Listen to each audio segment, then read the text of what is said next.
Hey viewers, welcome to another game of Casual Pro Gamer. This is game number 2 of the best of 5 between EGJD, or Jaedong as he's better known as, and Scarlet in the other corner. So Jaedong took game number 1 in spectacular fashion. If you haven't seen that, I do recommend that you watch that. It was a very nice game. And yeah, we're going to go a little bit through this early game. Oh, no, we're not. I'm sorry about that. There is nothing coming up for our blue player here. Jaedong going for that, what's this, an 8 pool. He is just going to produce, well, this guy, this spawning pool straight up. So not really doing anything else. He's now reproducing his drones, but didn't really do anything else. So the Overlord is coming up. And the Overlord is of course way later than this Overlord, which is already out. And as you can see, there are drones and drones and drones coming up here. And we are going to morph in one of these Overlords simultaneously with a drone. That's why it read 11 of 10. And the spawning pool comes up, and now we are going to produce Zerglings all the way. And let's see if Scarlet can actually hold this off. He is going for an early expansion. So no spawning pool yet at all, because this is a pretty big map, and you can see that from the fact that when he expands, the Overlord is not even halfway across the map. So this is an excellent way to do that very super early rush spawning pool, because people tend to expand first and then build their spawning pools. And there you have the spawning pool coming up. Spawning pool still takes about 50 seconds to complete, and he is going to traverse the map in about half that. So let's see if he can actually make something out of this. He knows of course that there's probably an expansion up, and if he can cancel this, that would be good. But it's not about that. It's about destroying drones. So he only has 2 Zerglings here. I think he should have sent all 6 of them here.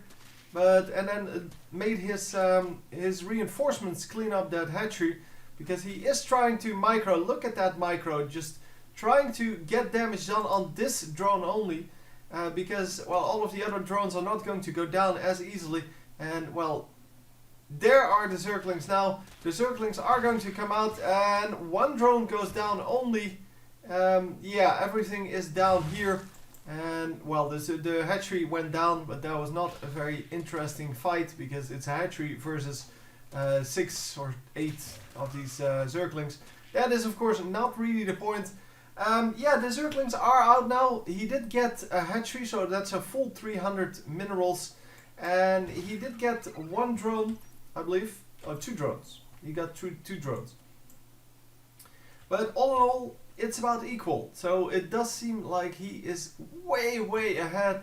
But keep in mind that he didn't build anything in that early game. So he needs to catch up in the resources, because while the red player, so Scarlet here, was busy doing his thing, getting more minerals with his drones, building more drones to get even more income, he was spending his time building Zerglings. So yeah, even though he's usually ahead in the numbers game, it doesn't really work like that. I mean, you do have to keep in mind that it is all about, well, what they have and what they can actually achieve with that.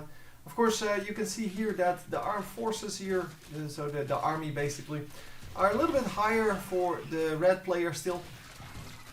And that means that he has a few more Zerglings, and you can see that here.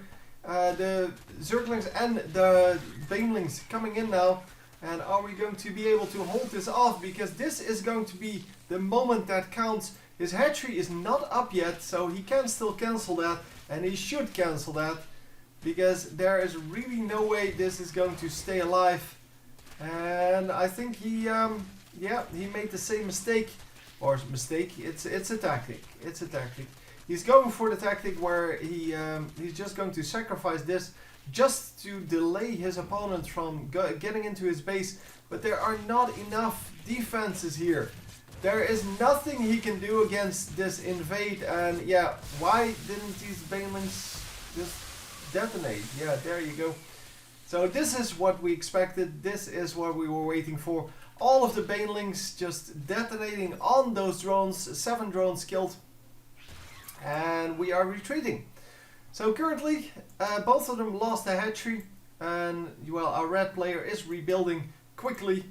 Because, well, yeah, there was just no way for him to hold off that that attack. So in the meantime, the red player can just, well, just keep building. I mean, there's really nothing he can do against that.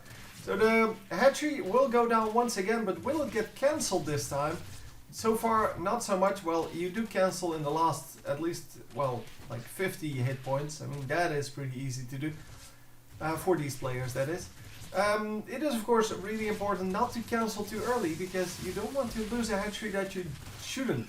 I mean, it's now at half health. Sure, that sucks, but it is going to regen eventually. And you can see here the banelings, or the zerglings, are going to try to do something about that, but they are not going to be able to pick off this hatchery.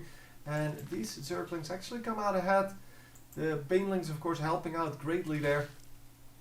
And the zerglings go back in. They're going to try once again to get something done, but there are too little of them. And yeah, I don't think he can actually make something happen. Maybe pick off like 1 drone, but even that would require an insane amount of luck on his part. And oh, he lost them for a moment, but could not get anything done in that time. So in the meantime, he is entertaining all of these guys, so that is good. But the hatchery stayed up. This hatchery is going to come up in about, well, 30 seconds, I think that is. It's more. It's about 50 seconds, so it was about 60. So, yeah, what are we doing then? What is the plan now? Because our red player here is taking a big advantage from that second hatchery, the ability to spawn more larvae. And of course the ability to just get more income. All in all, the banelings really saving the day there, getting a few nice detonates off, and that was really all he needed. So yeah, sending in 1 zergling here to deal with the banelings, but yeah, that's not going to happen. If you send in your entire group, of course, you get into trouble because they will just detonate, and then you lose your entire zergling army for 2 banelings. And that is not the point. The point is to pick them off with like 1 or 2 zerglings, and then the detonation of the baneling is not worth it, but yeah, you have to defend against that. So you have to defend your own banelings with your zerglings, and then you can detonate zerglings on, or banelings on the zerglings that are trying to defend, and blah blah blah blah. So it's a really tactical decision making process here. Because if you overcommit to this, and you can see he's sending in 1 zergling at a time, just to make sure that there is no way to detonate on, well, the zergling. He doesn't want to detonate on 1 zergling. First of all, because it takes 2 hits from a baneling. And second, because, well, you don't want to lose your banelings to 1 zergling. To half a zergling. Yeah, so we are going to try to scout a bit, but nothing is getting in. So both of them do have these overlords positioned, of course, everywhere. So I don't really know why he keeps trying to run in with the 1 single zergling. Although it can do a pretty big amount of damage if it gets, well, if it's not spotted in time. But yeah, you're dealing here with the best player in the world. Then, yeah, well, not StarCraft 2 wise, I should say that, but yeah, he's not going to miss a zergling run by from 1 zergling, even from 1 zergling. So he does have queens up, of course, and well, the overseer over here just to scout around a little bit. It is going to be able to fly around a little bit easier because it has higher movement speed. We have roaches coming out. Well, you probably already saw them, but just mentioning that.